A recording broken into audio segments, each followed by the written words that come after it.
Ladies and gentlemen, welcome back to another episode of the MylesHighClub podcast. I am your host, Miles. Episode number 22. I think it's 22. I'm going to stick with it's episode 22. My notes say episode 22. So, welcome to another episode 22 of the MylesHighClub podcast. How is everybody doing on this whatever day you're listening to, whatever time of day? I hope you're all doing well. As always, I wish you all health and wealth and just happiness. I keep seeing a lot of memes going around saying like March is great, March is the month I do this, March is the month I do that. Listen, March is an expensive month for me, okay?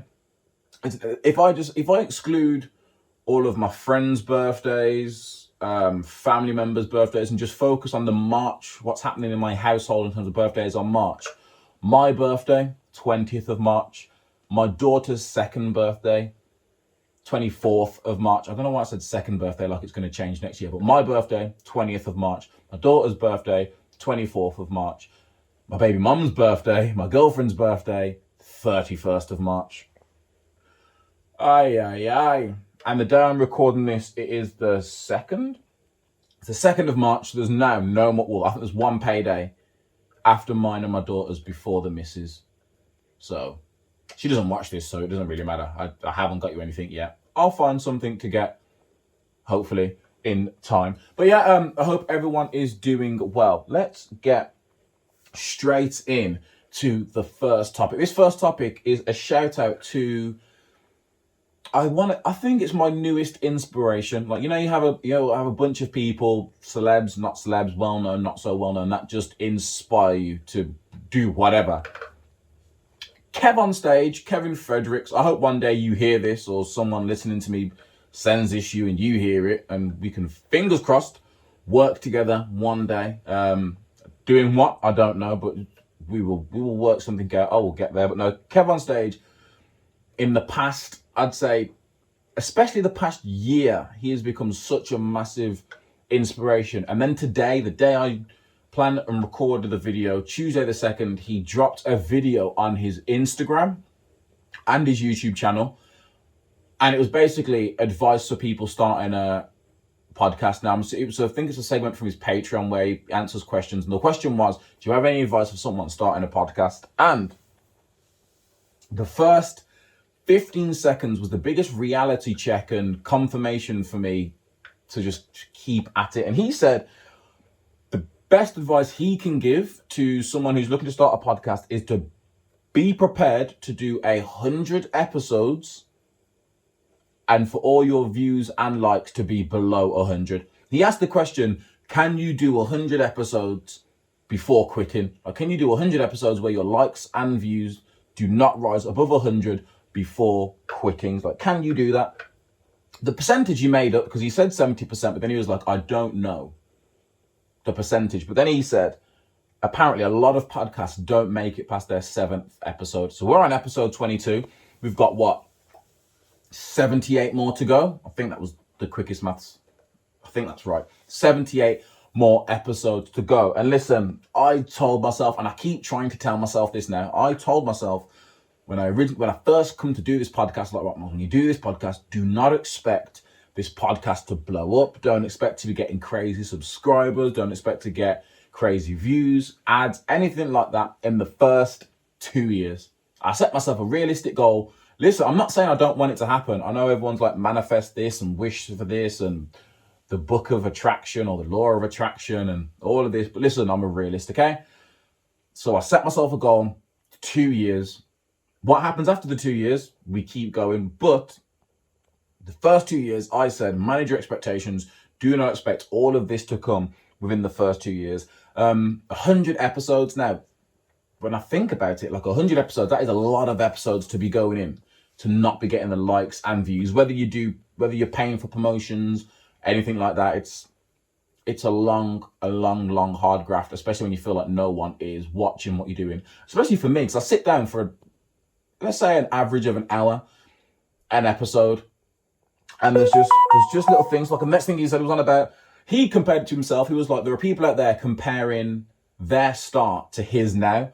And like he's talking about how I think he got into comedy and he's been doing comedy and YouTube for over 10 years. and people are trying to compare them getting started. It's like me comparing my podcast that has just started, October last year, so 6 months, November, December, January, February, 4 months, 4 or 5 months my podcast has been going for. That's like me comparing that podcast to his podcast that was originally something else, and then he rebranded it. Plus, he's already got a massive following. His host has got a massive following. So, yeah, luckily I don't do that. I'm not gonna lie. I do things like when I'm going on YouTube and I see a video, like I see a video's just been uploaded. I'm like, yo, how the fuck did they get 3,500 views and it got uploaded 3 minutes ago? But then I take myself out of it. I'm like, do not compare, because it's going to be a slippery slope if I try and compare those things. Another thing he said, which this one struck home with me, he was like, at first he compared it to Collateral, and he was on about how some people won't start a podcast because they'll be doing things like, I'm not going to start it until I get the perfect camera, the best mic, get the best studio set up, all of this. And he's like, basically all you're doing is talking yourself out of starting. It's also an excuse people like to use. So it's an excuse people like to use is, oh, my podcast isn't doing well, or it's not taking off because I've got a crap camera, because I've got a crap mic, because my setup's this, and this. He's like, basically, it has nothing to do with it. He talks about how he started YouTube in, I think he said 2014, 2013. And up until last year, everything he was doing, so his skits, the podcast, all that was recorded off a phone. And I was like, you wouldn't be able to tell. Well, the early ones you tell, but some of his newer stuff that he did last year, you wouldn't be able to tell. It's like only recently has he started doing like his whole soundstage and the professional setup and everything looking and sounding crisp. And that just brought me to thinking, like, I think I said it on a few podcasts about me potentially looking to get a new camera. I've been saying it's like, I've been telling myself, once I get a new camera and once I get my new mic, things will start to pick back up. That's what I keep telling myself. So inside Miles' head right now. So I keep telling myself this about the podcast. So to the point where I spent a good 3-4 days, probably a week actually, let's be honest. I probably spent a week or two looking at camera reviews. I found the camera I wanted. I then watched about 17 different reviews on the camera, all the different reviews on all the different camera accessories to get. Still haven't brought this camera, but I know what camera it is I want. As soon as I found the camera, I then started looking for mics and what mic's the best mic to use for a podcast, what one's going to look good, which one sounds good. Do I get a directional one, omni, multi, front, rear? There's so much stuff I was looking into, and I kept trying to validate myself by saying, once I get all of these things, my podcast, in my head, I was like, as soon as I get all this, my podcast is just going to go shoof and shoot through the roof. When realistically, it's not don't get me wrong, visuals and audios definitely help, especially for a podcast and audio. It definitely helps. But if people enjoy your content, if people like you, people like your content, they're going to stick around through the hardship. And again, I'm still in my first year. I'm in my first 6 months of this podcast. So I don't know what people expect. I feel like I feel like I've come a decent way, considering for those that were around for the first video, which this is what always confuses me. I feel like it was just everyone rushing to support my first podcast, because the first podcast video has got, you know what? Let's give you a live. I'm sure it's 468, but I'm literally, while I'm on camera now, I'm going to go over to my YouTube. So my very first podcast that I put out 4 months ago now has got 486 views. The second one had 157, massive drop. The one after that had 80 views, which pretty decent. And consider it. And then what I told myself is, how did my first podcast go from nearly 500 to just over 150? And I was like, well, Miles, look at the quality of your first video. My first video was Kev was talking about all the different, like how you can't blame equipment, whether it works or it doesn't work. You can't blame your equipment on it. It's the content or whatever you were doing. So he was showing his setup. That video that I did was in the same garage, but again, it's the same garage. I was sat on a deck chair, sun lounger, which is literally right there, folded up, leaning up against the garage door. I was sat on that deck chair. I had some it's tapestry. Was it when I went India? I had like a few rupees left and couldn't bring them back to England. So I was like, I need to spend them. Saw the purple tapestry. At the time, I was like, I know exactly where to put this. I don't think I'll put it anywhere. It might have been in my car for a few weeks, and then it just went into my wardrobe. I remember having that and I was like, oh, I can put that out and that'll drape behind me. It'll be nice and big, until I actually went to drape it behind me and realized it was not big at all. So you've got me sat there in a deck chair, a cheap piece of tapestry, my crappy garage walls in the background. I'm using a lapel mic, so it's literally a £5 mic that I got off Amazon that I use for work stuff. I had the lapel mic on there.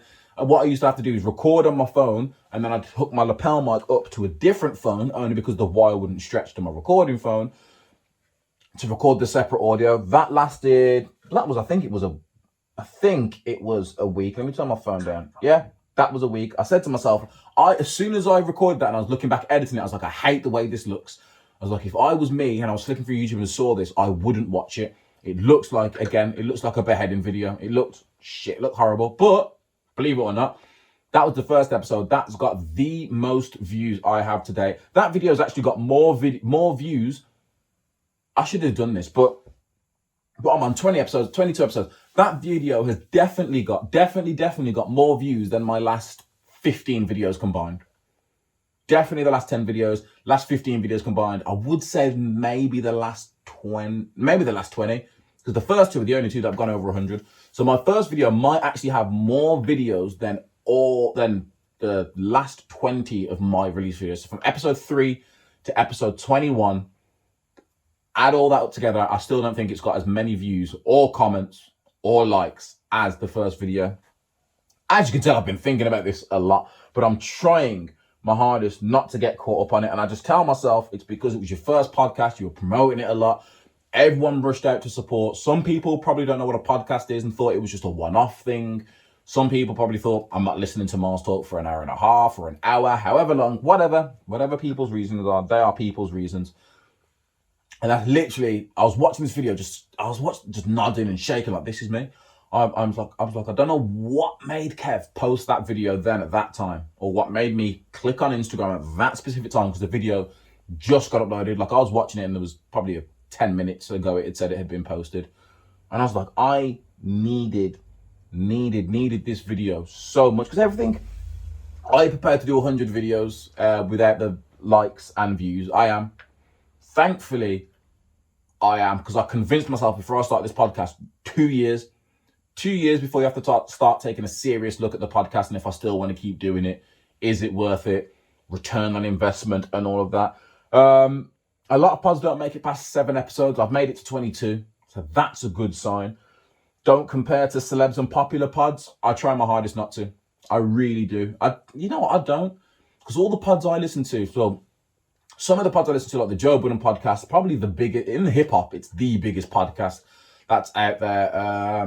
Here's the Thing with KevOnStage and that chick Angel. Again, they both comedians. They both got a massive following beforehand, but the content's amazing. So I'm not saying that the only reason they've got a good podcast following is because they had a following before. It helped, but the podcast in itself is amazing. All the things I watch, whether it's long form, I only watch long form. I couldn't tell you the shortest podcast I probably watch is roughly to the 50-minute hour mark.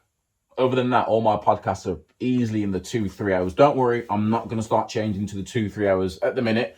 I don't have the time. 2, I don't think anyone would. People just about watch my 1 hour podcast. So, camera and all that. Yeah, at the minute I'm working on content. I had the weekly update as a segment, but this week I don't think I've got any COVID news because I just can't be asked to keep talking and keep seeing COVID. So I've dropped that. I've still got my What's on the Box segment. I'm just trying to think of new ways to start making this podcast boom. Cameras, all that can wait. I mentioned last week about getting the drive done and then getting the garage knocked down, getting a man cave built. It's not solely for the podcast. So it's not solely for the podcast. Don't worry. The podcast will be recorded there and it will help.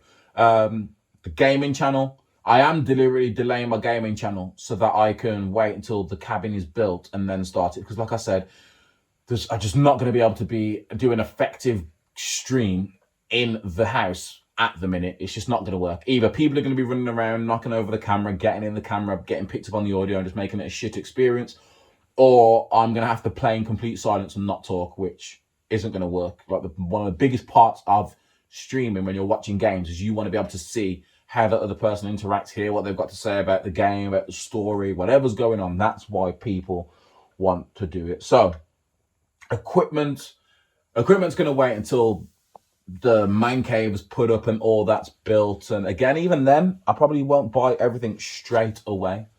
I might treat myself. I might start saving now and treat myself so that when I hit the 1 year anniversary, bang, new camera, new mic.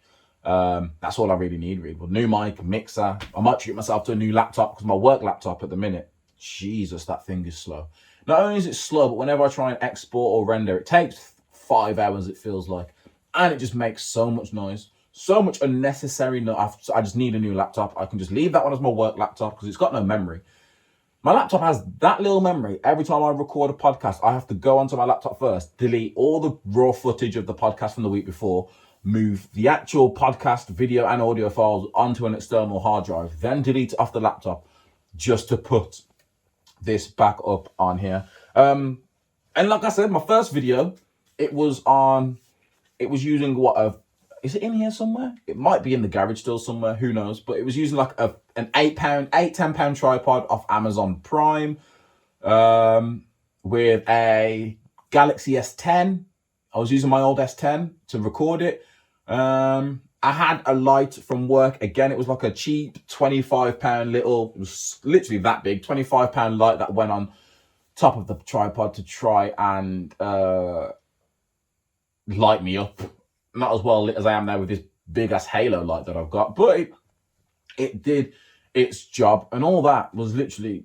And I say that like I've leveled up. You guys know, £25 sofa from a charity shop, which comes in handy because this at the minute the garage is my man cave anyway. So I used to have to come in here and sit on the lounger. So at least now I've got a sofa. So that wasn't just for the pod; it comes in handy. I had all the posters up behind me because I was like, that wall looks terrible. I need to put some posters up behind me. Again, if you've been rocking me from the start, one, thank you. Two, you know how that went. I'm sure I think I put it up before I even recorded the first podcast. I came back in the garage the next day. 2 of them had fell on the floor and in a puddle because, again, my garage leaks. So I had to go and buy 2 more. Put them up. They were plastered in sellotape. I had one podcast when the poster that was there fell down. Like, it literally just fell down. I had to go up and fix it mid-pod. And then I remember coming back in another day and they were all on the floor. And I was just like, this is getting worse and worse. And then luckily, I got sent the tripod. I got sent the light. I got sent the green screen, which I use now. Again, I won't be using the green screen when I get the new place. The green screen's going to be saved. I'm getting off topic.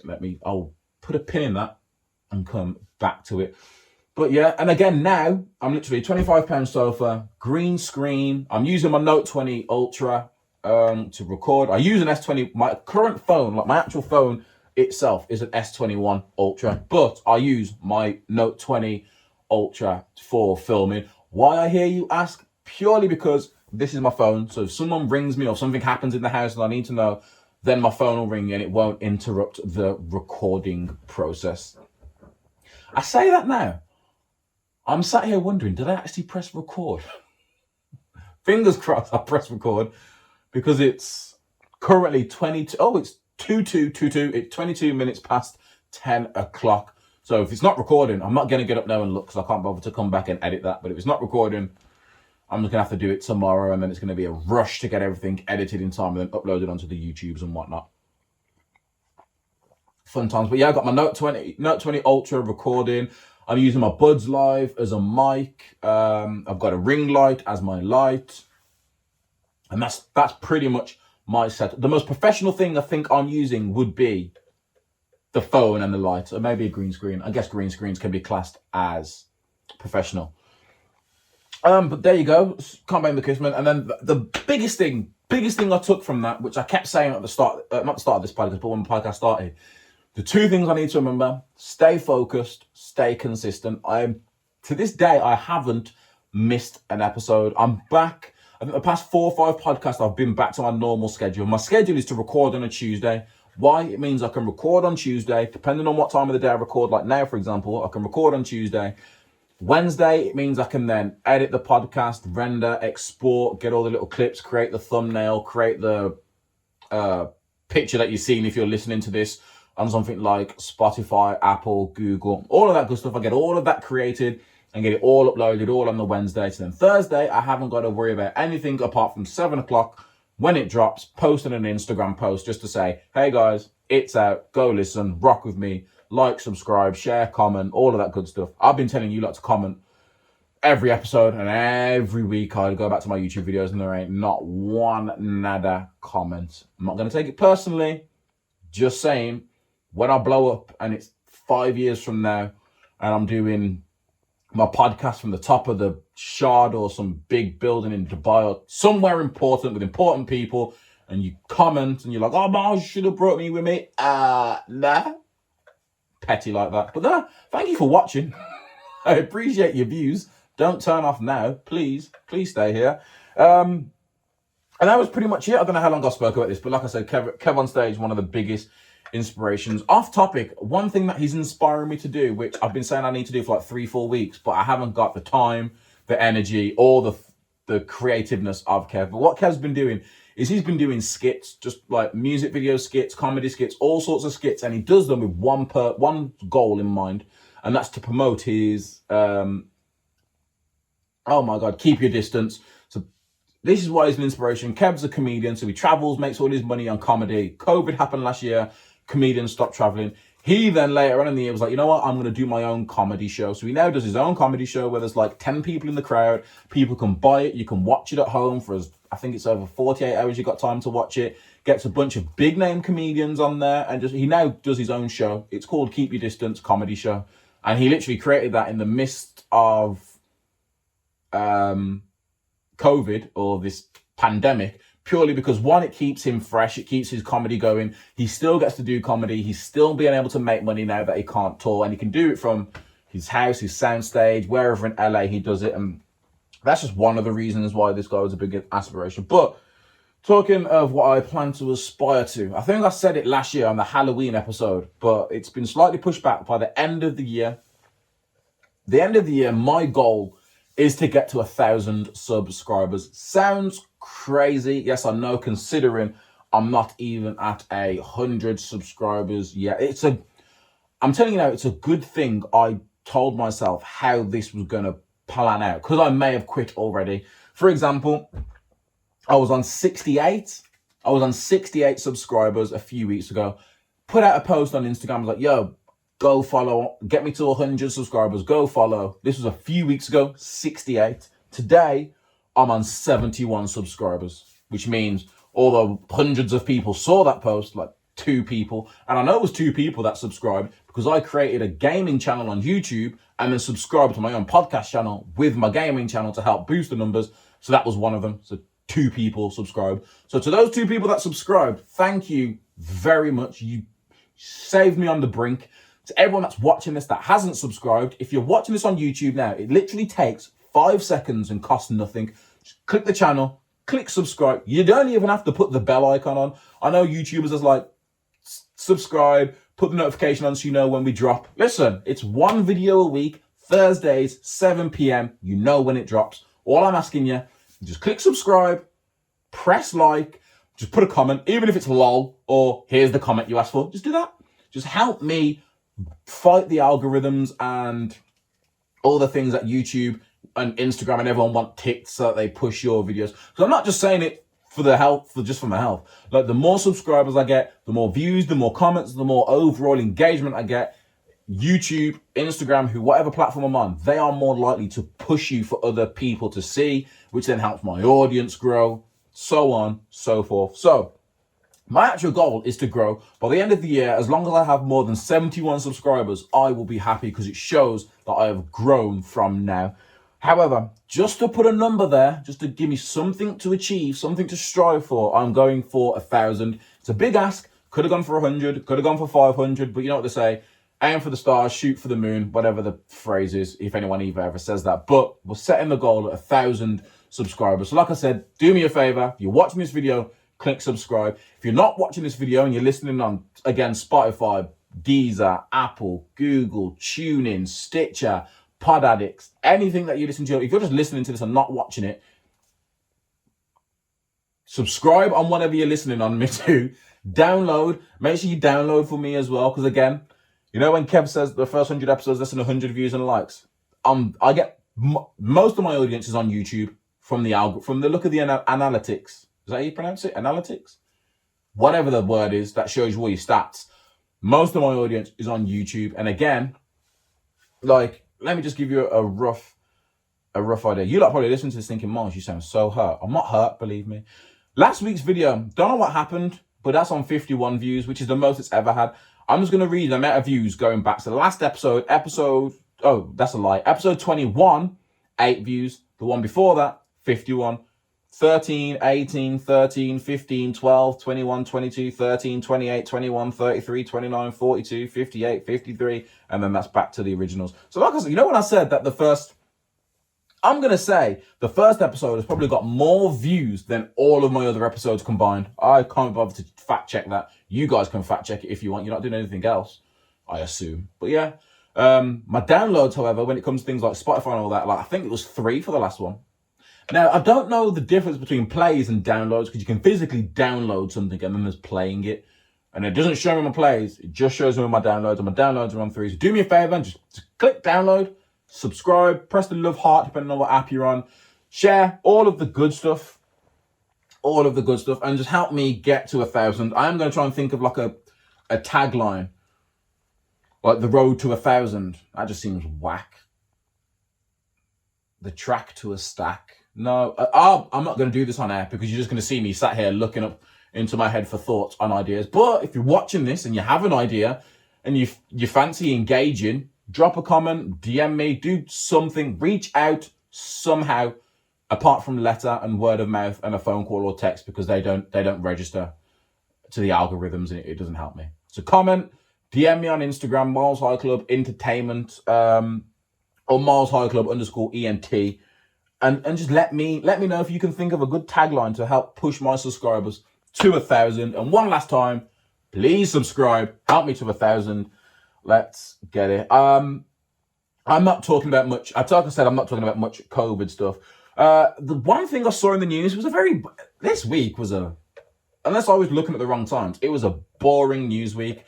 Meghan Markle sued Daily Mail. She won £450,000. She wants them to post an apology. What else did I see in the news? Nicola Sturgeon, people want her to step down. Matt Hancock says something about local quarantines not happening. I saw a few reviews. I saw reviews about the quarantine hotel. That's what I was going to come in with. That was my hope. That was my COVID story for the week. I saw a really bad review of the quarantine hotel. So, clicked on the link to read more because I always got to make sure I read more. It was one person. One person had a bad review. Everyone else was like, it was a bit crap having to be escorted everywhere, but hey-ho, you can't complain. I think the one thing that I did see, I don't know if everyone has to do this or if it was just the one person I saw complaining, but this person had to pay over $1,000 to stay at this hotel. And it's because you have to pay for airport transport, the hotel, food, services, security. They had a whole list of things that you're paying for, and it cost this person like $1,500 to $2,000 to stay at this hotel, which was mandatory. So whether they've got a payment plan or anything in place like that to help people, who knows? And then another one, which triggered me. It triggered me. I shouldn't say it triggered me, but I can't lie. It did trigger me because I thought to myself, what the fuck is going on now? This was the headline. Mr. Potato Head getting Mr. Potato Head getting gender neutral rebrand to promote equality and inclusion, Hasbro says. Now, this is why it triggered me, because when I first saw the headline, I said to myself, what do you mean equality and inclusion? Who are you trying to include? They have a Mr. Potato Head. I'm going by Toy Story here. So they had a Mr. Potato Head who features in Toy Story 1 through to 4. And then in Toy Story 2, they brought along a Mrs. Potato Head. So I was like, what do you want to include? And including more like they have a Mr., they have a Mrs. What else do you need? So I've clicked the title. I don't think I need to click on it, but this is what they said. So during Hasbro's 2021 presentation to investors on Thursday, the toy company announced that the iconic Mr. Potato Head will soon ditch the Mr. and become a non-gender toy for kids to transform and customize as they choose. As soon as I read that, I was like, that's fair. That's fair. Listen, if you go back and watch Toy Stories, I haven't done it, so I might be lying. I'm going off what I remember. But if you go back and watch the Toy Stories, I'm sure there is only a few times where they call him Mr. Potato Head, if they ever call him Mr. Potato Head. I'm sure every time they refer to him, they call him Potato Head or Where's Potato Head. Whereas Mrs. Potato Head, I think at the end of Toy Story 1, when they're opening presents or something, he's like, please be a Miss Potato. He's wishing for a Mrs. Potato Head. But I'm sure as they're referred to throughout the whole of Toy Story, they're just called Potato Head. But like I said, I'm not against it. Where did they say? Here you go. So what's happening now is Hasbro called the new line a celebration of the many faces of families, allowing kids to imagine and create their own Potato Head family with 2 large potato bodies, 1 small potato body, 42 accessories. Their potato can have up to 2 parents and a baby. So I'll leave it there. But that seems perfectly fine to me, I guess. I feel like they should still sell a Mr. Potato Head and a Mrs. Potato Head just for the Toy Story, branded as Toy Story's Mr. Potato Head, Toy Story's Mrs. Potato Head, or whatever. But from there, having just a generic Potato Head toy, I don't see anything wrong with that. I'm glad I clicked the title because I was like, why are they doing this? When I'm glad they clicked the title for the males, the females, and the non-binaries. I feel like that's everyone. Or the prefer not to say. I don't know if that's a real category, but you know, like when you sign up for something and it asks you for your gender, it now says like male, female, non-binary, or prefer not to say. So, I feel like it's a battle one for those people. Again, I don't know if anyone out there was protesting Hasbro to say, look, change this, or if it was just something Hasbro said to themselves, you know what, we should do this. It's 2021. Times are moving forward. Let's get rid of stereotypes, or let's not force kids to play with certain, I don't know what they were thinking. I'm going to be honest with you. I don't know what thought process went through their head, but it's a good one, and it's something that's going to change. It's like Bar Bar Black Sheep. You can't sing Bar Bar Black Sheep anymore. It's Bar Bar Rainbow Sheep, apparently. And I personally, even though I don't speak on behalf of the black community, I'm going to speak on behalf of the black community. I don't feel like that was us. I'm just saying, I personally didn't have anything wrong with it. I just don't feel like it was someone in the black community that was like, yo, why is it Bar Bar Black Sheep? Can we not change that? It's offensive. Now, the black sheep of the family being like the black sheep, the one that's always causing trouble. Maybe there's history to it. Maybe because you do get black sheep. Maybe a black sheep did something and that's where it comes from. Who knows? But again, sheep are white, black bad. I can sort of see where it happened, but I don't know who was fighting for that to happen. It wasn't us. What else did they change that's got black in it? Blackboard can no longer be called a blackboard. It's called a chalkboard. Again, I have no idea who signed that one or who even raised it, because you had a whiteboard, which was for like your markers and you put the flip charts on it. And then you had the blackboard, which was for chalk. It was just easy, just blackboard, whiteboard. And I never thought anything of it. I never had a suspicion at school when someone was like, Miles, go right on the blackboard, or Miles, go right on the whiteboard. I've worked in a call center. They had little whiteboards to write your notes on, and then you'd wipe it off at the end of the call to save on paper. I just don't know who was protesting all this, or they just felt like making a change. Uncle Ben's, Aunt Jemima's, they all changed it. I don't know who was waving the flag on them to say, yo, can we change these, please? They're not very culturally respective. I don't know. For all those listening, nothing happened. I just had to take a sip of my ginger, lemon, and honey with some hot water. Oh, hit the spot. So yeah, go Hasbro's, go Potato Head. Enjoy your new Potato Heads. 42 accessories, 2 standard Potato Heads. You can have 2 men, you can have 2 women, you can have a man and a woman, you can have a man, woman, and a... Can I say midget? Oh, I hate 2021. I feel like I'm walking on eggshells all the time. Can I say midget? Do I have to say dwarf? Is it little person? What's the correct term? A smaller individual. It could just be a child, could be a nephew, a niece. Who knows? It could be whatever you like. It could be whatever you like. Hey, talking of T.I., I've got a story about him and his wife, and it's a little bit gory. And this is why, ladies and gentlemen, I did not become a rapper. So, What else did I see in the news? Two other things I saw in the news, which, again, I don't know if it's like massive. It's not necessarily big news. It's just one of those things that it's in the news to make the news. First one I saw was T.I. They were both similar related. So I spoke a few weeks about Cara Dune, her character, Gina Carson. I think, yeah, Gina Carson being kicked off Mandalorian for her views. Now I've said that, let me go to the other story first. So a similar story, anyone that's ever watched SAS Who Dares Wins, the main guy that runs that, I'm assuming, Ant Middleton, he's been dropped by Channel 4. Channel 4 says its views and values do not align with those of the former soldier and TV presenter. This is where people think the world's going sensitive today. So last June, amid increased Black Lives Matter protests following the death of George Floyd, tension between activists and far-right groups, Middleton tweeted, "The extreme left against the extreme right. When did two wrongs make a right? BLM and EDL are not welcome on our streets. Absolute scum."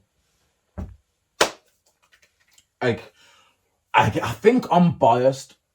I think I'm possibly biased due to my race. However, I don't see BLM in any way, shape, or form even comparable to EDL or Ku Klux Klan or whoever the fucking right-wing racist bastard groups are. I don't. Black Lives Matter, if you go look at the origins of Black Lives Matter, it was started over police brutality. You mainly only ever see big Black Lives Matter protests when it comes to police brutality. That's what Black Lives Matter is about. It's about police brutality on black lives. Simple as that. It's not saying don't arrest black people. If someone, what it's basically saying, if a black person commits a crime, treat them like you would treat a white person. It's as simple as that. There's no need to beat us up. There's no need to kill us. There's no need to get scared because of our skin color and make you want to shoot us 15 times in the back while we're running away.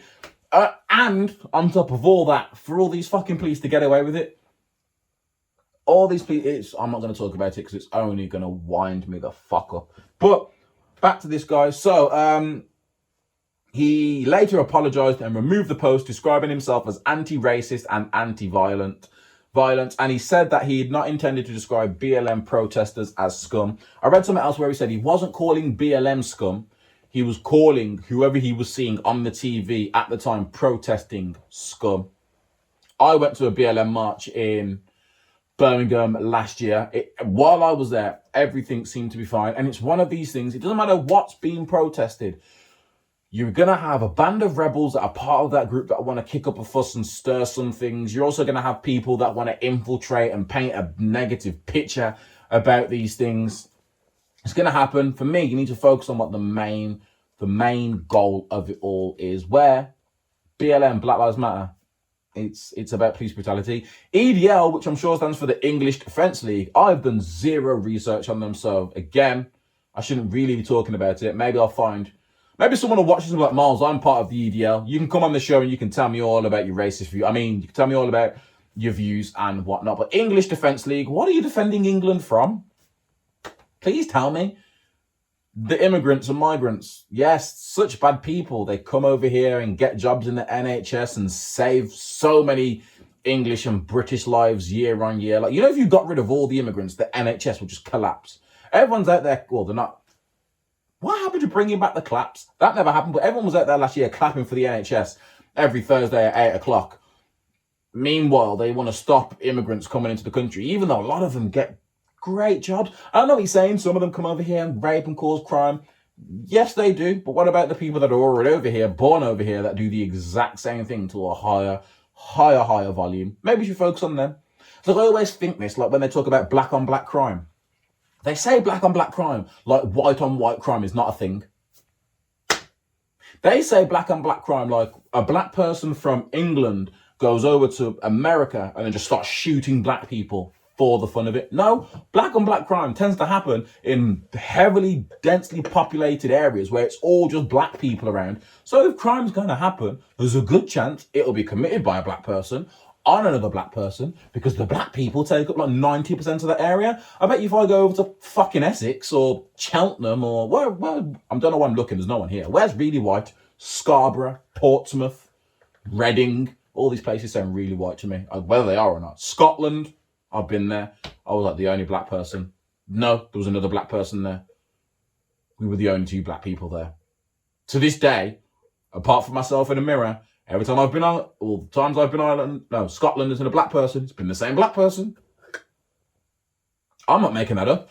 I'm sat here now, like every time I've been to Scotland, I've literally only seen me and someone else, which would explain why when I went for my birthday, was in a club, some girl walked past me, stroked my face and called me beautiful, and then kept it moving. I was like, bitch, touch my face. I don't know who you are.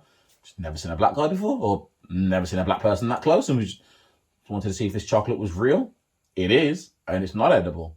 I've lost track of my topic. Black people, EDL, racism, and him. Yeah, so he's so that was his BLM ones, but he also said something about COVID as well, which was he tweeted, or he was vowing on Twitter not to let the virus dictate his life and describing people who followed government guidelines as sheep.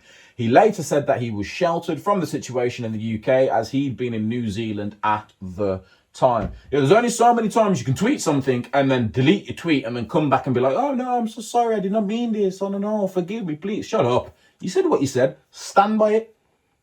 Listen, I might not agree with racist people or any thoughts of people or the thoughts that Ant has, but if you're going to say something, say it and stand by it. Mean what you say what you mean. It's like the 11th commandment. They couldn't fit it on the tablet. It was on the back, but Moses never looked. Was it Moses that had the tablet, or was it Jesus?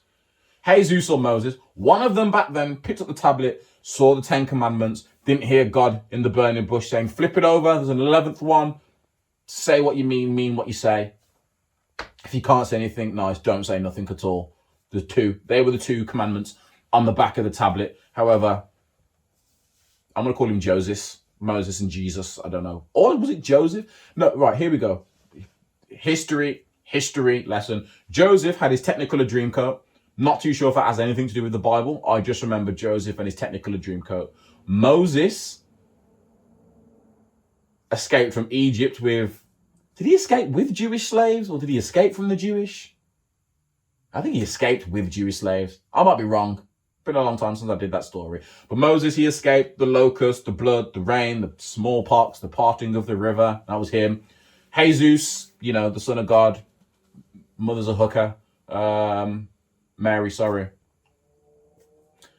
I don't know. One of them picked up the stone tablet, saw 10 commandments, didn't flip it over, and that's why we are here today.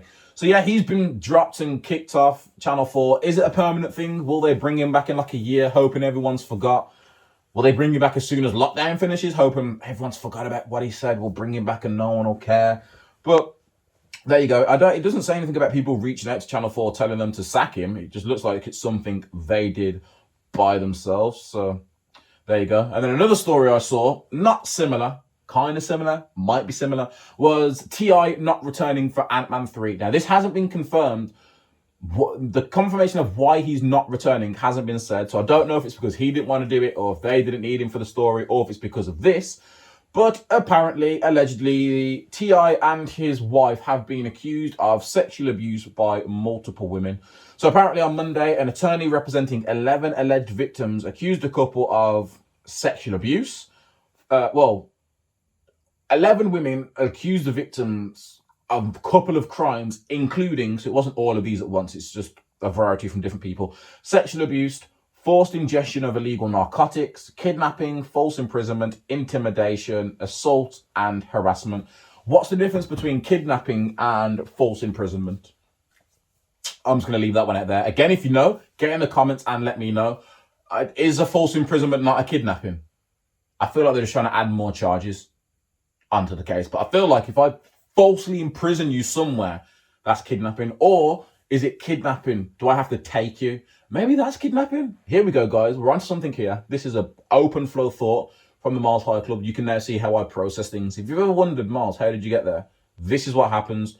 And again, as we are right now, I'm usually by myself when it happens. So maybe false imprisonment is if, like, person A breaks into person B's house and then holds person B hostage in that house, or not necessarily hostage, just keeps them in that house and does not let them leave that house. That's false imprisonment. Kidnapping is if person A went to person B's house or wherever person B was, took person B, that then becomes kidnapping.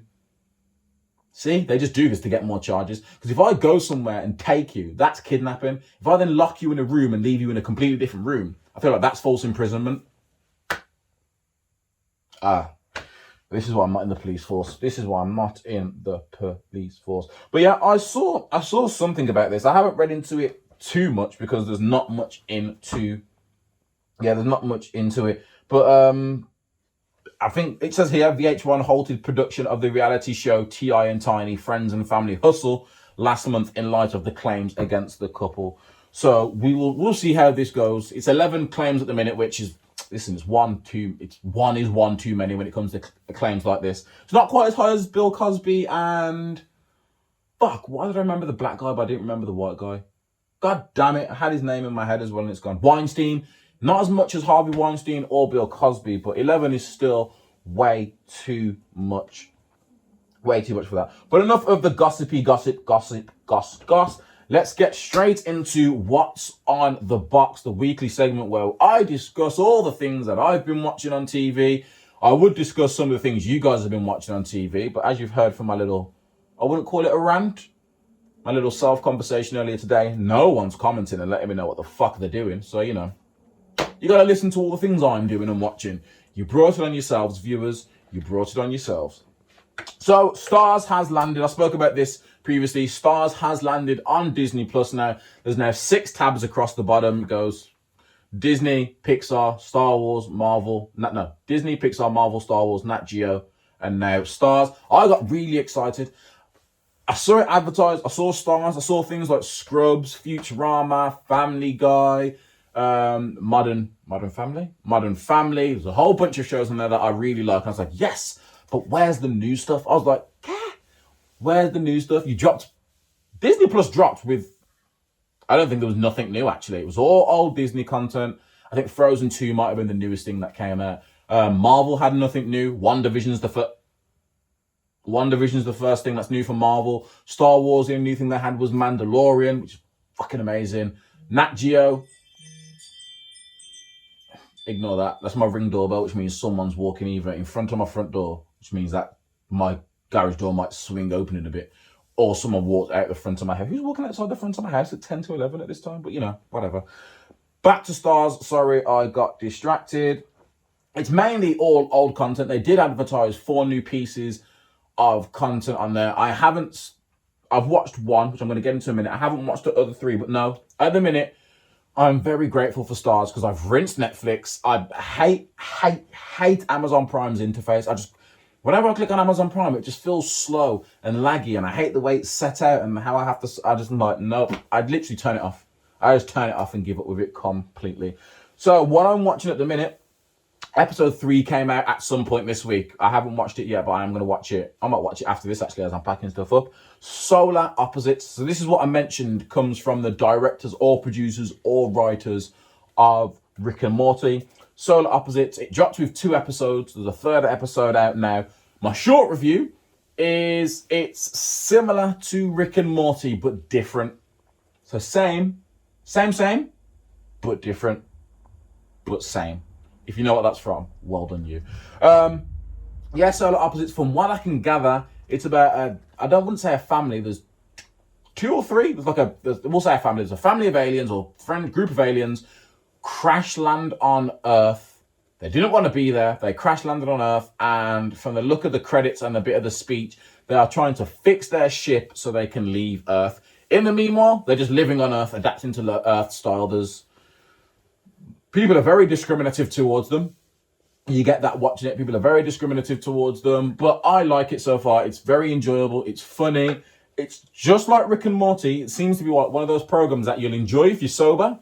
But if you're not sober, you'll enjoy it a whole lot more, which is what I think I need to do. So after this, I'm going to unsober myself and then give episode 3 a good old watch. But no, like I said, yeah, similar to Rick and Morty, the animation style seems very similar, but it's very different in terms of, it's not like they took Rick and Morty, took all the characters in Rick and Morty and then just made them all look different and then threw them out there like, it's a completely different cartoon. No, it looks like It feels, not looks, it feels like a completely different cartoon. Different stories, different plots. There's different hits that they make.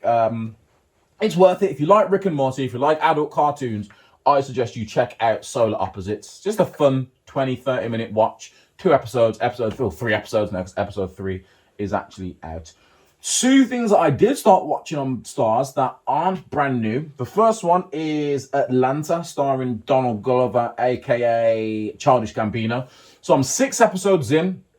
I did start Atlanta ages ago when it first came out, but because it was only in America and I could only watch it on like American things, I ended up just giving up on it. Not because it was bad, because I just couldn't be asked to go through the whole rigmarole to watch it. Atlanta's dope. It's about Donald Glover's character, Ern. Yeah, I think that's right. He's basically a music producer or wannabe music producer. Finds out that his cousin is an up-and-coming rapper. Like, people start talking about him. He's on the radio. He's an up-and-coming rapper. He reaches out to his cousin, and shenanigans begin. That's the best way of explaining it. Shenanigans begin. He's broke to the point where he's nearly homeless, and he sleeps at his sleeps at his baby mom's house when he can afford to, because he's kind of got a girl. They've got a child together. I can't tell if they're together or not. Some days he sleeps over there. Other days she hates him and can't stand him. It's like a normal relationship, isn't it? So yeah, Atlanta's really good. I suggest you give Atlanta a watch. Atlanta is really, really good. Based in Atlanta, in America, in case you didn't get that from the title. But no, I like it. It's a good story. Very hip-hop cultured, very hip-hop centered. The Migos were in an episode as some drug-dealing cartel. Great cast. Everyone's acting is on point. Yeah, like I said, I really, really enjoyed Atlanta. And another program, took another sip again for podcast listeners. Another program is Bones. I've never ever watched Bones before until now. I'm like halfway through the first season, and the only way I can explain Bones, stick with me now. Hopefully you've watched both of these, or at least one half of these things, so you'll get an understand. The best way I can explain Bones is it's like CSI meets Sherlock / Elementary. Sherlock and Elementary are the same thing. Sherlock is basically Sherlock Holmes, but the UK version, starring Benedict Cumberbatch as Sherlock. I think there's 4 seasons. There's like 3 or 4 episodes in every season. First 3 seasons are amazing. Depending on what side of the fence you fall on. I liked the 4th season, but there was a lot of people that say that's where it dropped off. But 3 seasons, 3 episodes each, an hour long, great. Elementary is the American version, and I forgot the guy's name, but he's a really good Sherlock. But Lucy Liu plays Dr. Watson in it. Again, that's just a Sherlock Holmesy one. It's like 7 or 8 seasons. I binged, quick side note, this is another reason why I fucking hate Amazon Prime. We were binging Elementary, like season 1, 2. We got through to season 5 or 6, I think.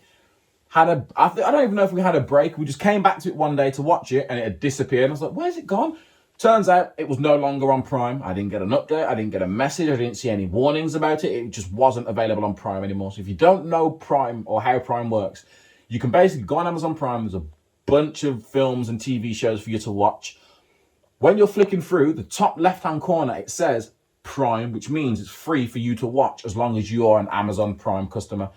If it doesn't have that, you can still watch it, but you've got to pay to watch it, which is what happened with Elementary. All the seasons, it was up to season 6, I think. It was either season 6 or 5 was on Prime.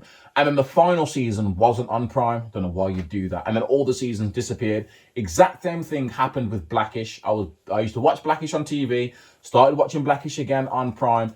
But just before I got to the end of season 1, Blackish disappeared completely off. Well, didn't disappear. It came off the free to watch on Prime, so you had to pay for it. But then Disney and Stars came in with the save, because Blackish is available on Stars. So if you haven't watched Blackish and you don't mind watching black things with black people in it about black stuff, it's a really good and a really, really funny program.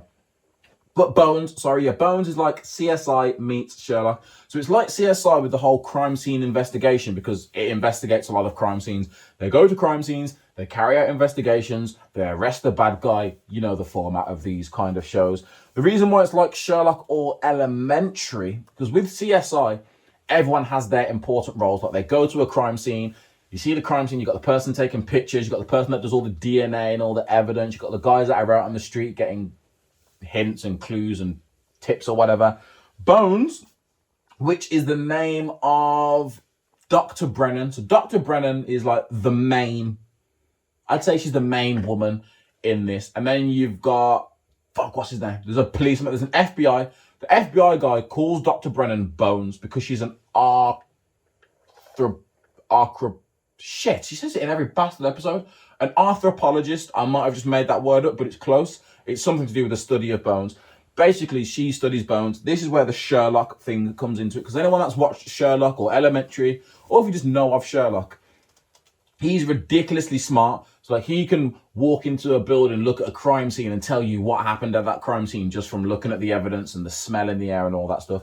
That's like Bones, but with, bones. So with a skeleton, like she can see a skeleton. She does it in most of the episodes. Like she'll see a skeleton and she'll say, ignore all the jargon, because I can't remember the jargon, but they fill it with a bunch of scientific words, but she'll basically say, oh, this skeleton belongs to a male, 20 to 50, age 20 to 50, height roughly this and this. They had a bad shoulder. They used to play tennis. They do football. They kicked a football. The scars on the wrist bone and the cuts to show that there was a. She's like, you watch it, and she comes out with the whole team, the whole Bones team that works. You like Bones. You got there's main Bones. There's like her.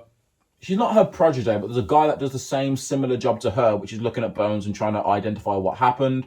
There's a bug and insect guy who like takes all the bugs and insects and everything off the bones to try and find out how long they've been there for, what they've eaten, what's any traces of any other materials. And then you've got like a woman that reconstructs faces. So she literally looks at a skeleton, and from the look of the skeleton, she draws what the face should have been on that and then puts on like a 3. It's dope. Go and watch Bones. Please, just go and watch Bones. You will not regret watching Bones. It's probably it's literally one of my new favorite things to watch. Bones is something that is watched daily. Atlanta, I pick my times when I watch Atlanta because I can't concentrate on Atlanta I can't concentrate on work if Atlanta's on.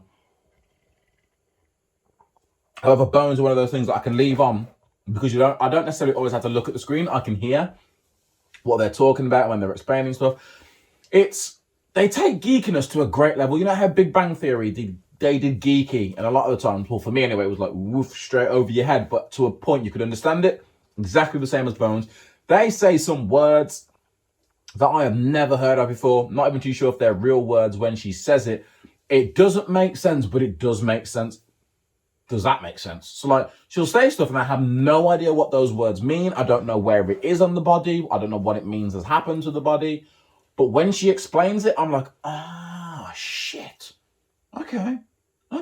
She's like, the 4th metatarsal cartilage is contorted with the fragmentation of the Mozambique Jurassic era, and I have no idea what she's talking about. But she still says it in a way. She then breaks down like the knife wounds. Basically, sort of like the knife wounds on the 18th metatarsal's thumbnail edge shows that they were not stabbed. No, they were stabbed from a downward angle. All I take from that is the knife marks on the bones show that whoever attacked this person came down with force. And I'm just like, that's all I need to know. All those are the big words. Keep them. Adds drama. I'll give them that. I'm going to keep them because it goes way over my head. Trying to think of what's on the box. There was no RuPaul this week because they had last week, should I say? Saturday, yeah, there was no RuPaul. So I'm waiting for that one to come back. The UK RuPaul is still going. What else have I been? Well, I literally just watch repeats. Superstore on Netflix. That's normally something I just put on in the background.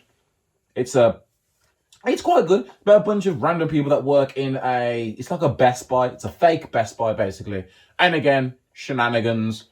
Will they, won't they? Oh, they kissed, but she's got a boyfriend and he's now got a girlfriend. Do they still like each other? Who knows? There was a scene that, spoilers for Superstore if anyone ever plans on watching Superstore, but there was a scene where Amy, who is played by the girl that played Ugly Betty, there's basically this whole thing with her and this boy called Jonah. When they first get there, Jonah obviously has a crush on her, but she is married. She then ends up then having a divorce and splitting up with her boyfriend, but by the time all this happens, Jonah ends up getting with a girl Kelly or someone else that works in that store. It turns out at one point that they kissed when there was a storm and there was a hurricane, and Amy and Jonah were stuck together and they kissed because apparently they were scared. But there's always been that tension going on. And then I was watching an episode where Amy's pregnant. Like, Amy knows she's pregnant. Jonah knows she's pregnant. Everyone knows she's pregnant. She literally walks into a room, walks up to Jonah, and then kisses him. And he kisses her back. And it's not his baby. It's her ex-husband's baby, which, again, everyone knows. And I was just like, what kind of weird, twisted mind game is this? Like, hypothetical. Everyone, put on your hypothetical pants or your hypothetical hat or your hypothetical hoodie, whatever one you have, or your hypothetical socks for everyone out there. I just want you to imagine you're in a relationship with someone. You had a crush on someone you worked with, but they were married. You kind of got over it. You're with someone else now. The person you had a crush on had a drunken fling with their ex-husband a few nights ago, and they're now pregnant. You know that she's pregnant with her ex-boyfriend, or he. It doesn't work for girls. Sorry. Imagine you're a lesbian, or bi, or asexual, pansexual, whatever sexual thing it is, whatever they are. He walks in, she walks in, kisses him. What do you do? Like, do not play with my emotions like that. Don't let me like you while you're married, and then I get with a girlfriend, then you decide to split up with your boyfriend, then get pregnant by your ex-husband, and then come and kiss me in the stockroom. I was outraged until a few episodes later, when you find out they're actually dating. They're keeping it a secret. Listen, I'm not that secure, so thumbs up to Jonah and anyone else that's doing it. I'm not that secure. In the sense of I'm not that secure to be dating someone who's currently pregnant with another man's baby. I'm just not that secure. I'm sorry. I kind of sort of have a stepchild at the minute because my missus has got a 10-year-old who's not mine. That's different. I wasn't with her when she was pregnant. I knew her before she got pregnant and all through then from school and Bebo and all sorts of stuff. But no, when we got together, he was 4 or 5. He was one of those ages, okay? So, but to get with someone who's pregnant, oh, I don't get it. It's like when you're flicking through the porn website, the pornos, and then you see watch Johnny Backshot pregnant, best friend's pregnant wife. I'm just like, get off before I go soft. Who wants to watch that? And who's it? You know what? I'm so off topic. I don't even know where the topic is. Move on to the final part of what's on the box. I think you know what's coming. I've spoke about it every week since it's been on. Spoilers, throw it out there so you can't moan at me for happening. WandaVision episode 8 aired on Friday. I get so annoyed that my podcast, one, I record my podcast on a Tuesday, but two, it doesn't come out till a Thursday. Literally, I go Friday, Saturday, Sunday, Monday, Tuesday, not talking about WandaVision. So I watched it again. I always do it. I literally watch WandaVision on Friday when it comes out, and then I watch it again just before I record the podcast to refresh my memories. Honestly, when I first watched the episode, when the episode ended, the first bit of the episode, when the main episode ended, I was like, oh, was that it? And that's because I talked myself up. I hyped myself up into thinking there was going to be a big fight between Wanda and Monica and Agatha, and Vision was going to get involved, and Petra was going to be fighting, and Darcy was going to be useful somehow and maybe punch Hayward in the face. And I had so many plans in my head of what was going to happen. In my head, episode 8 was Infinity War, and then episode 9 was going to be the end game in the WandaVision. It was still the same, but for WandaVision. And then I watched it again, and I realised how important that this episode is, and that this episode may be, until episode 9 comes out, this episode actually might be the most important episode so far. So, spoilers, let's do an episode breakdown review. Let's just run through the episode. So, it starts with Agatha Harkness's Salem witch trial, which I saw a lot of people talking about this and speculating that they think this might happen, like she might be a witch dating way back to Salem. Everyone has been waiting for a flashback episode. If you've been watching WandaVision, or if you've been watching like the teasers and everything for WandaVision, there is a scene that happens in here that has been out, or that you've been able to see in like trailers since before WandaVision dropped. So we all knew at some point we were going to get a flashback.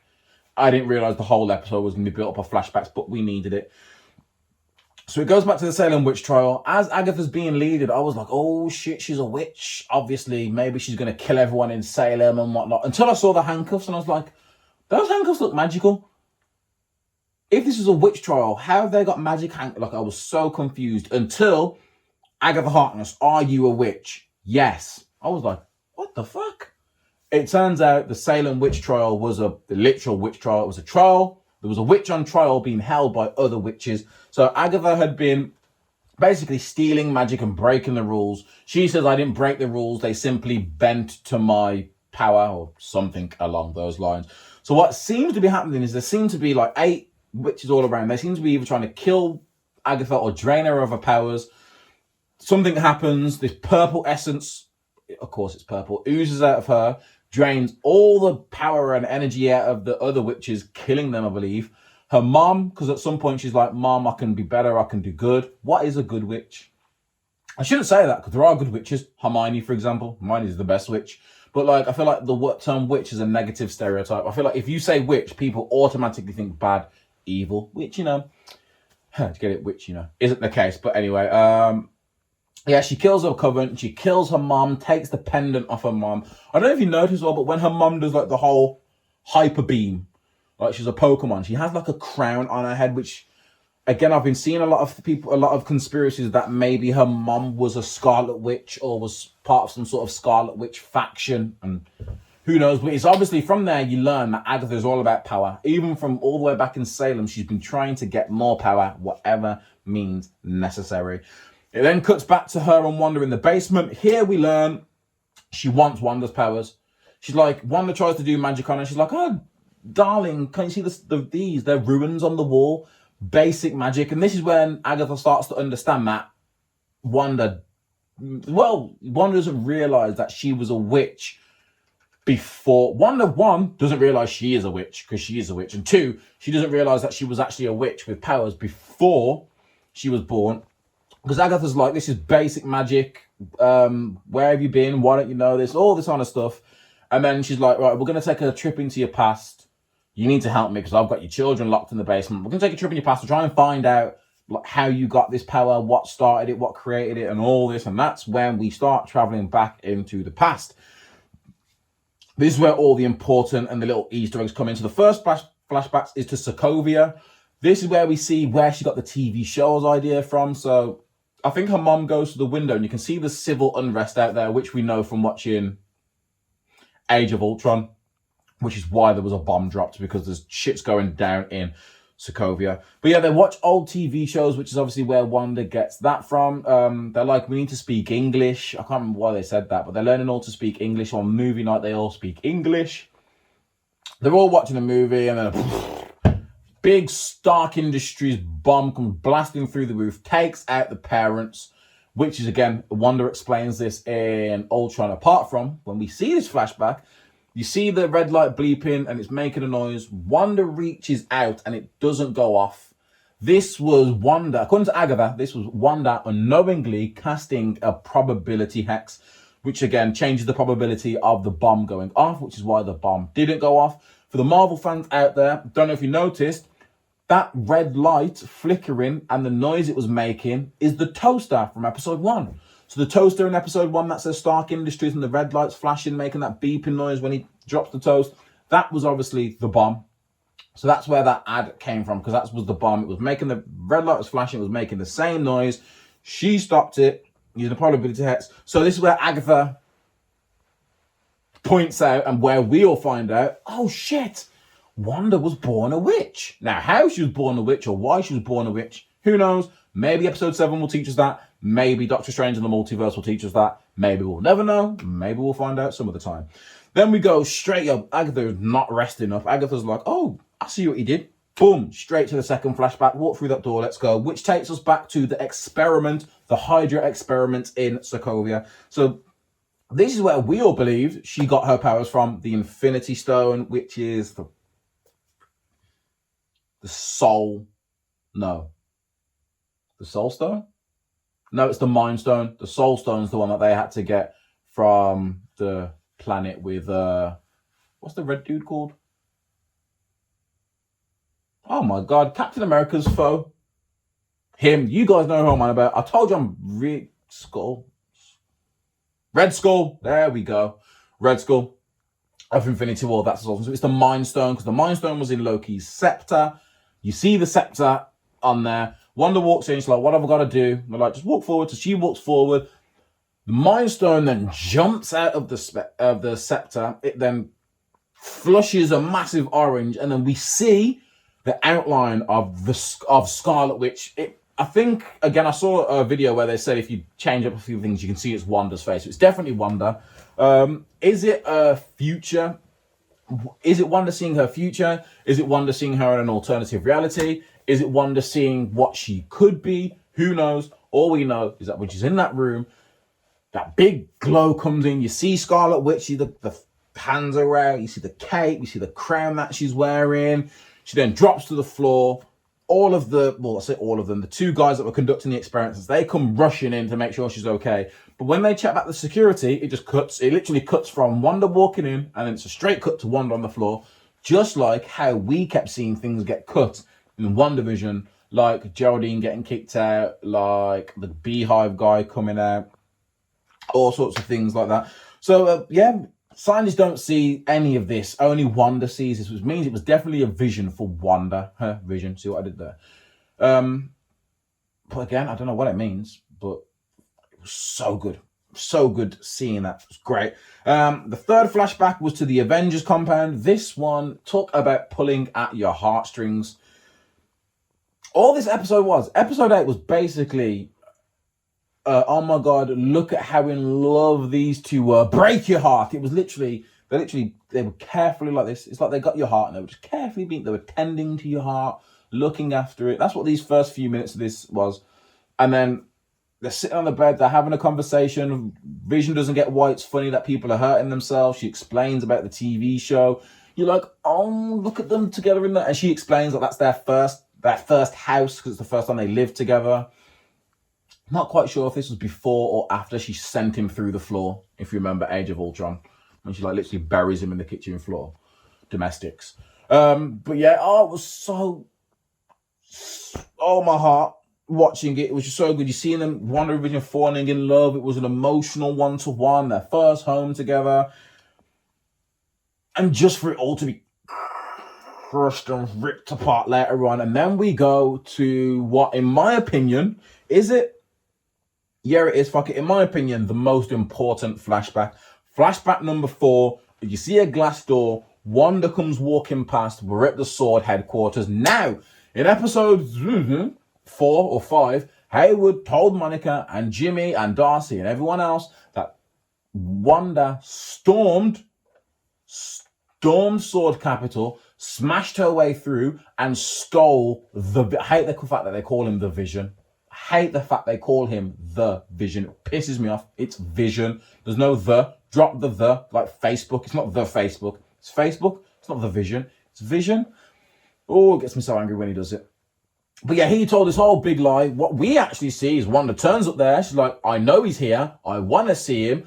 Hayward sees it on the camera, calls up and is like, send her to my office, which just so happens to be coincidentally right next to where Vision's getting worked on.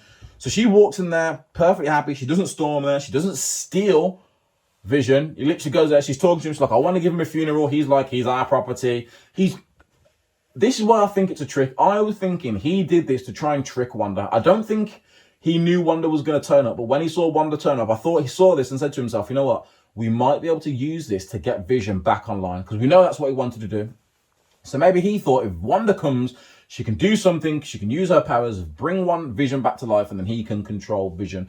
Because he says things like, who else is powerful enough to bring him back online? Oh, sorry, back to life. Like the way he refers to him as property, the fact that he's got an open plane glass and just willingly says to Wanda, you want to see a Vision? Look, there he is. Down there, getting pulled apart, being dismantled. She smashes the glass. When she lands and the men are pointing guns, the sword officers are pointing guns, Hayward says, yeah, step down. He's there watching her closely.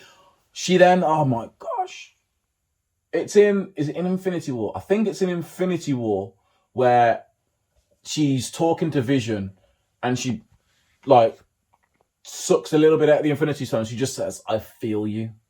It's such a moment that you wouldn't have thought of until now, when Vision's head's on the table and she walks up to it, looking at him all dismantled, and puts her hand over her head and she's like, "I can't feel you." Oh, talk about the heartstrings in this episode. Fuck me. So yeah, Hayward lied. It was all part of his plan to try and get Wanda to revive Vision or bring him back online, as he says, but that didn't work. She's like, has enough. Storms out, leaves the place, storms out, jumps in the car. We then see her drive to Westview. We see, you see Herb, the black guy, grumpy old Herb. There's something about this as well, because Herb was grumpy. Herb's the big black guy that's always happy on WandaVision. He had the afro in the 80s episode and cut through the wall. You see, it's not Dottie. What's her name? I can't remember her name, but it's the mom from the 70s show. She's sat at a calf table. She looks depressed. Again, she's in the very first episode with her husband because they go around for dinner. We also see, I forgot his name, but you see one of the other guys as well that works with Vision. He also played the piano in the talent contest. Him, you see all them as she drives through. She drives to this plot of land, opens up a map, and it's a love heart, and it says to grow old in V. So clearly Vision, I don't know if it was Vision and Wanda, but Vision brought this plot of land. Why Westview? Who knows? But he brought this plot of land for them to build a house, to grow old in, and just live together. Oh my God. And that's what triggers her. She sees that. She wants to grow old with him, obviously. She realizes that he's dead and she can't do that.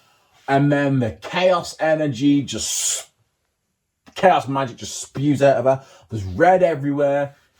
And this supports my theory. I don't know if I said my theory on here, but I said it to my boy Chris, who I work with. So Chris, if you're watching this, shout out you. I said to him, my two theories are, one, Agatha sensed how much pain and misery Wanda was in. So she arrived, created this hex, but made Wanda feel like it was hers. Or Wanda created the hex. Agatha picked up on all this energy and magic and was like, oh, let me see what's going on. Maybe I can manipulate my way through. Which is what happened. It was the latter. So we see Wanda literally created everything. She built the house up from scratch. The whole wave goes out of Westview. And more importantly, she rebuilt Vision.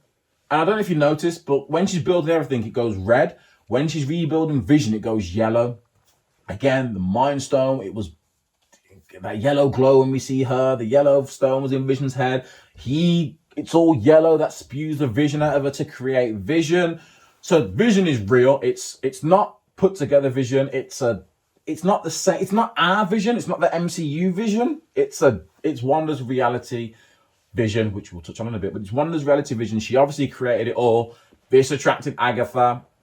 And then one of the best bits is at the end. So at the end of the episode, well, towards the end of the episode, Agatha's there, like, they're out there in the middle of the street. I can't remember how they got to the middle of the street. It was awful. But she's basically got the boys, Billy and Tommy, who are still alive, thank God. But she's got them in some sort of magic harness and she's floating in the air in all of her witch outfit. She basically says to Wanda, you're really, really, really, really powerful. She's like, throughout the episode, she basically says, like, I can transmorph, so I can like turn things into this, but you've created a whole new reality where it's on autopilot. There are things happening that aren't even in your sight, out of your mind, that you're still controlling and keeping people under. All of this is chaos magic, which means you are the Scarlet Witch. This was a gasp moment if you're a big MCU Marvel fan. Why? Because that was the first time they ever referred to Wanda's powers as chaos magic, which they do in the comics, which you've probably heard me say a few times. And believe it or not, it's the first time in the MCU she's officially been called, or anyone's actually uttered the words, Scarlet Witch. Now, I nearly had a hot take, and it's still a hot take, because originally I was like, this is top 3 mic drop things you have ever seen in the MCU. It's not. It is up there. Now, it's up there. Hearing I say you are Scarlet Witch, it's up there with the action shot from the very first Avengers when they're all there like this in the action shot before they all go take out the T'Chari. For me personally, it's up there. Up there with Captain America reappearing in Infinity War when the train goes past and it's just Cap standing there and everyone was like, let's go! Not quite. I put this above saying you are the Scarlet Witch, but again, it was, for me, it was in the realm of Infinity War, the Battle of Wakanda, when everything's going to shit, and then you just see the Bifrost land, and Stormbreaker comes out, and Thor catches it, and I let a squeal in the cinema. I was like, let's go, Thor! Yes! And I went to a midnight viewing, so everyone was super excited about that, which is why I love doing midnight viewings for Marvel movies, because you can really geek out, and everyone's going to geek out with you, and no one's going to look at you weird like, why are you crying because Spider-Man died? Like, listen, mind your business. It was an emotional scene.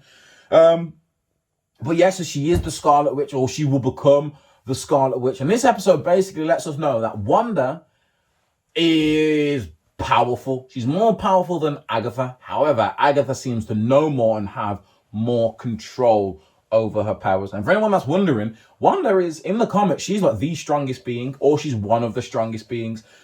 She's been announced the Scarlet Witch. She is, at this point in time, the strongest. I'd say she's the strongest being in the MCU. She can control/change reality. Thanos, no, it wasn't him. It was the Infinity Gauntlet. Captain Marvel, Thor, Hulk, very close contenders, but none of them can actually change and control realities. Like, she can create a brand new reality. That is power like no one knows. And then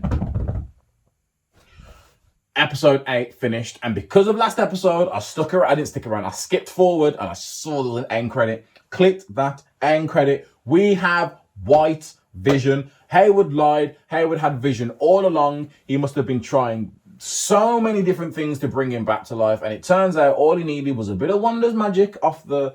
So if you remember one of the previous episodes where they get the 80s drone, because Monica's like, look, it turns anything into the 80s, so if we've got something from back then, we can maybe fly that through and it won't undergo the change. They fly it through. He tries to blow up Wanda. She walks out and throws the plane down.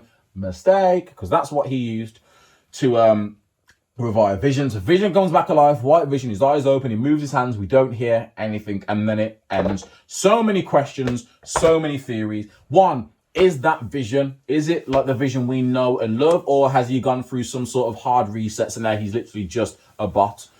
Is it Ultron? Could it be Ultron? Ultron, again, he said he's come back. In the comics, he comes back at the end of Spider-Man. The end of Spider-Man Homecoming. I think at the end of Spider-Man Homecoming, you see Peter lift up an Ultron head and an eye goes red to sort of kind of say he's still alive.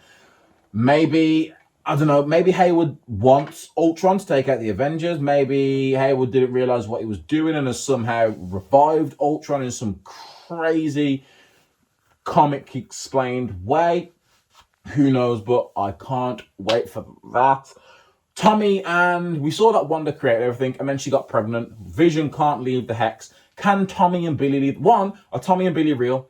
Are they even her kids, or is this something that Agatha is toying her with? Because again, in the comics, the kids are fragments of Mephisto's soul, the devil of the MCU, the devil of the comics, if you'd like. So, are the boys real? If so, are the boys her? Will they survive outside of the Hex?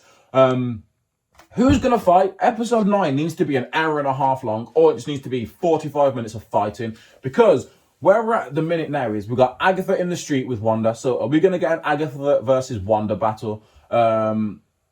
Monica and Quicksilver. I'm saying we're going to get one. Now I'm changing my mind. I reckon it's going to be Wanda versus Agatha. That might be the big overarching battle. We've got Monica versus Quicksilver. I think Monica's going to wipe the floor with him. And then we're going to get Vision, Scarlet Vision, and I've stole that from New Rockstar's Eric Voss in a video I watched earlier today. You got Scarlet Vision and White Vision. This is going to be, I don't know. How is it going to end? And I kept saying, obviously, Wanda's going to win. What about if she doesn't? What about if something happens where Wanda doesn't win, or Wanda ends up trying to go full power and ends up changing the whole reality of the whole world, which then leads us into Doctor Strange Multiverse of Madness. Are you with me? My Marvel fans, if you hear this, if you're here now, if you're still watching this now, you're clearly into Marvel, or you just like the look of my face or the sound of my voice. But, I had so many different things. Maybe Quicksilver does whatever he does with Wanda.